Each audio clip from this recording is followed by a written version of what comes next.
The Strong Sessions are back. The Vancouver Adapted Music Society's flagship event celebrates musicians with disabilities, featuring performances from 4 talented artists and bands from our community. Join us on August 25th at the Roundhouse Community Centre from 5 p.m. to 8 p.m. Tickets are by donation. For more information, visit the Vancouver Adapted Music Society on Facebook, at VAMS Society on Instagram, or on our website, www.vams.org. We hope to see you there. Yeah, for sure. Yeah, actually, applying for grants is something that you are quite familiar in, and you've already expressed some of that almost frustration and sadness that you see. And I'm wondering, like, what insights have you gained through the process, whether like about yourself or the systems and structures in place? So, I do want to mention that one of the things that I do to help people is I run a cohort with an organization called Curico, and we aim to help people start and run their own, creative small business from conception all the way through, marketing, selling, manufacturing. Mm-hmm. It is a free cohort. We hope to do it again in the fall for our 3rd iteration. And unfortunately, there's no grants to go along with that. So I wish that could be a thing, but I've spoken to a lot of organizations who have programs that help, neurodivergent or disabled people get hired through jobs. And there's so much funding available for very profitable businesses that already exist to hire these groups. And they don't need that money. And yet, when you talk about the programs that I think need to have funding, there's no money for that. And so there is a really big disconnect. And I also think that it's sometimes threatening for these organizations to possibly think that a disabled or neurodivergent person could be self-employed and could thrive in that, because that could remove their funding. And depending on how those businesses are structured, they've found ways to, get tax rebates or to say that they've become more profitable because of these finances that they're getting. And they don't need them. And it's something that really breaks my heart, because any business has a legal obligation to not discriminate, to accommodate until undue hardship. And that is part of, I think, like the BC employment code or something like that. And I can't understand how those are the people and those are the organizations that are getting funding. And yet sometimes it feels like nobody will listen to me. So it's a really big wall to have to try to climb over. And, I've spoken to even pertinent, small business organizations, and it hasn't really gone anywhere. So it's just really devastating to me that people just, I don't think, believe enough in disabled or neurodivergent people being self-employed, and they just won't fund it. Yeah. Yeah. Yeah, I'm hearing that there's money there. It's just about using the money to really empower the people that need it the most. Exactly. And I mean, that's not to say that people who strive in, inclusive employment aren't valid. They are. But you can hire inclusively. You have to hire inclusively. And you should be able to do that and accommodate people without a bunch of money being thrown your way. Like, it's just the human thing to do. It's just the right and legal thing to do. I have no idea how those funds are allocated, but I don't think it's necessarily above board. Yeah. Yeah. No, I hear you. I would love to be able to get, to request seeing financial statements and see exactly how that's being allocated. So I have a better idea, but I don't even know if that is part of the Freedom of Information Act or how I would be able to get that. But I think it's something that really does need to be investigated and looked into. So if we're talking about job equality and we're talking about inclusion when it comes to employment, which all of these organizations tout, they exclude self-employment. So how are you truly being inclusive when you're talking about employment if you're excluding us? Like Mm, even mm-hmm. BC Disability Employment Month in September excludes us. Mm, So we need to do better as a community and as a whole. yeah, yeah, yeah, absolutely. Like, what would do you have any sort of ideas of how that would look like? Um, Essentially what it needs to do is they need to have the finances available to help fund pre-existing employment programs, Mm, or people that have applied for, self-employment programs, because there are organizations out there that I can think of that have had their funding cut or have mm, applied for funding in this space and not received it. So, mm-hmm, like, as a whole, there needs to be a specific amount of money that the government, either federally or provincially, is allocating to this because we need it. And when they start to see how people can thrive in even supported self-employment, mm, having a mentor, having a employment guide, you support us through that, we could give back to the community so much more. Like we could potentially get off of government assistance. And I'm not saying that mm, there's anything wrong with receiving government assistance. It needs to be more, to be mm-hmm, honest with you, but mm-hmm, they should be empowering us, and they're just not. So mm, the money, if it's ever going to, supported employment in another, in a retail sector or whatever, they need to be matching that dollar for dollar for self-employment. mm-hmm. Yeah, I think you spoke to um, quite a bit right there, and I think it really brings to light like the urgency of this and how important it is for folks who are self-employed to receive that support from the government. Yeah. Um, and and I was just wondering, just in case any of the folks who are tuning in want to learn more, can you just speak a little bit into Curiko and what you like how you're involved? Yeah, so it's spelled Curiko. They're based in Vancouver, and they're an organization that helps to provide like free experiences to people. So they've done things like, I think, like poetry nights, art journaling, going to museums. Like there's all kinds of stuff. And it's also a great way to get into the community, make friends, find Mm, something to do, learn something new. And they've just been really behind me in terms of helping me get my message out there and develop almost like a curriculum with slides that we go over, weekly when we do our cohort. And so I'm still in, communication with them to see what's going to happen next. But check it out. And if the cohort does happen again, it will be all the information will be on their website, which is curico.ca. wonderful. Yeah, thank you for sharing about that. And the next question, you've actually spoken, oh, sorry, you've actually spoke about this a little bit already, but there are many, many barriers that disabled folks experience when applying for jobs or entering a new work environment. And because of that, many of them turn to self-employment to support their livelihood. So this question comes in two parts. The first part is, what changes would you like to see in the hiring process and within the work environment? Um, well, I can't speak too much to like the hiring process if we're Mm, talking about like being hired in terms of like by somebody else, because it's been a while that I've actually like worked, and on paper for me I'm just a retail employee. I don't have the qualifications to even be, even to go to business school or to take, mm, higher education math, because I dropped out in 11th grade and got my GED. So it's hard for me to speak to that. But what I do want to say is, again, it is an employer's legal obligation to not discriminate, to hire inclusively, to accommodate until undue hardship, which I don't even know how that gets proven or anything like that. And there are organizations out there that can help.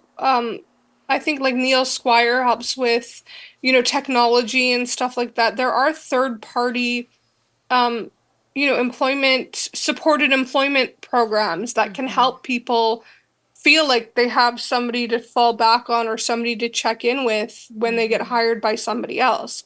But for me, I've been out of that space for a number of years that I don't even know what it looks like right now. Mm. But I know for me that being employed outside my home for somebody else just caused me a lot of anxiety, grief, stress, depression, and Yeah. I don't experience those things being self-employed. Mm-hmm.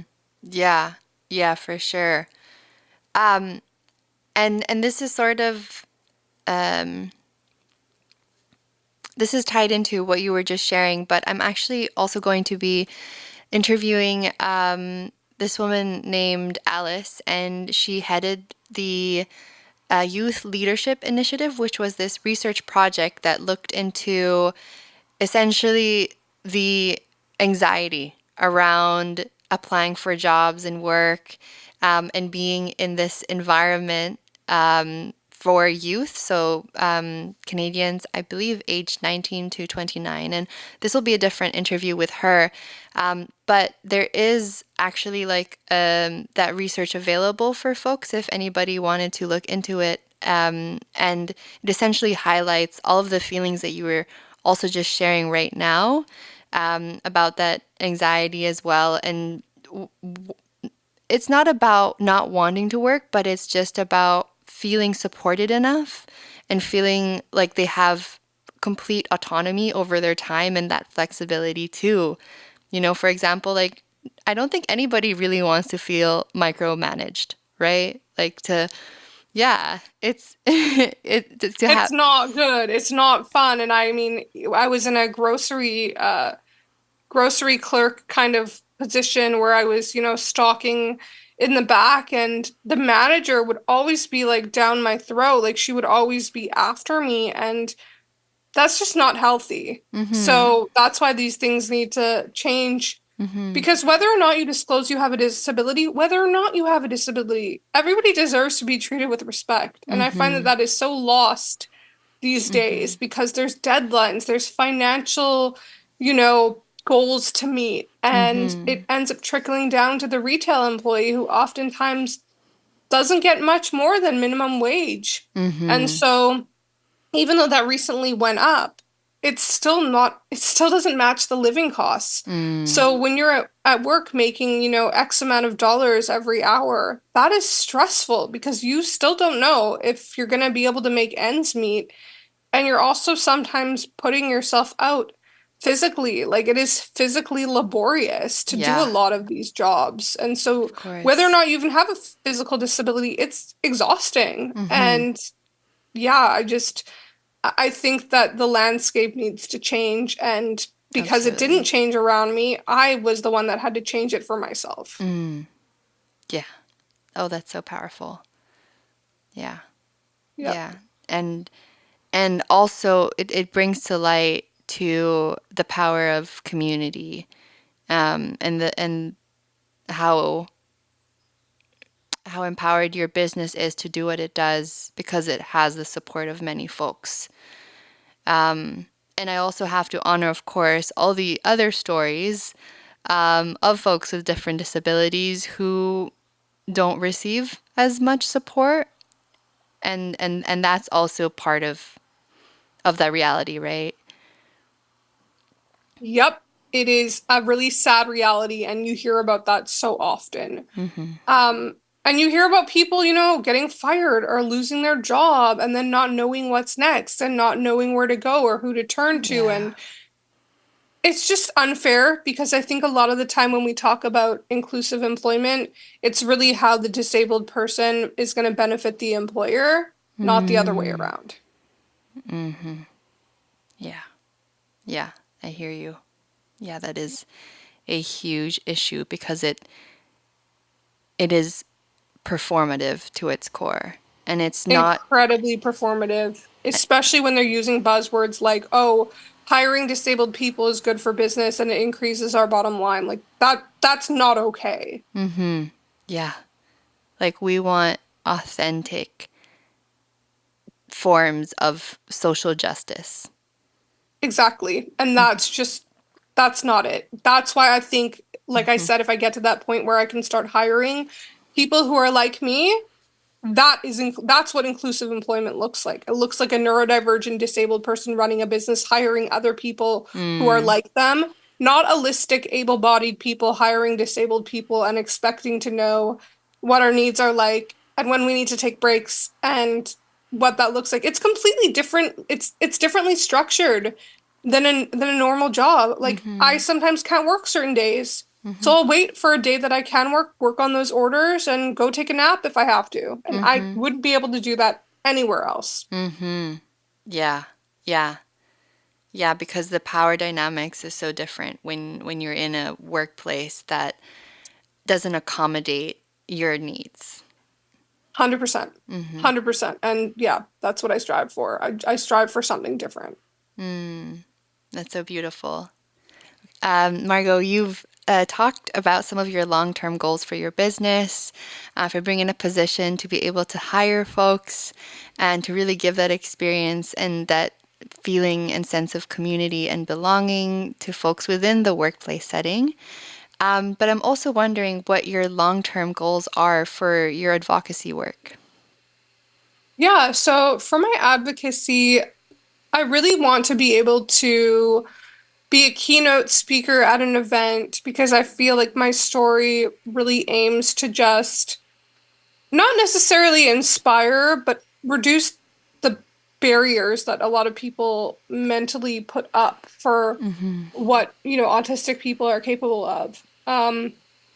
And I want to use my story as a catalyst for change. I want to bring light to the things that really need to evolve further than, again, allistic, non-disabled people hiring disabled people in retail positions because that's a lot of the time what is presented to us as this is like the be all end all in terms of what it's going to look like for employment for you or for, Mm. many other people just in general. Mm-hmm. And I want to change things, I want to lend my voice to helping organizations whose views align with mine and if that means, like hosting an event and being the person behind the microphone and, engaging with people, like it's something I love to do.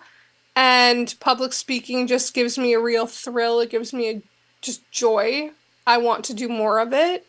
I'm hoping one day I'll get some recognition for the work that I do. I would love to get an award Mm. someday. Mm-hmm. And I'm gonna just keep pushing forward until, one day maybe I'll get recognized. But even if I don't, the recognition that I get from the community is so like beyond my wildest dreams, and that alone feels like an award.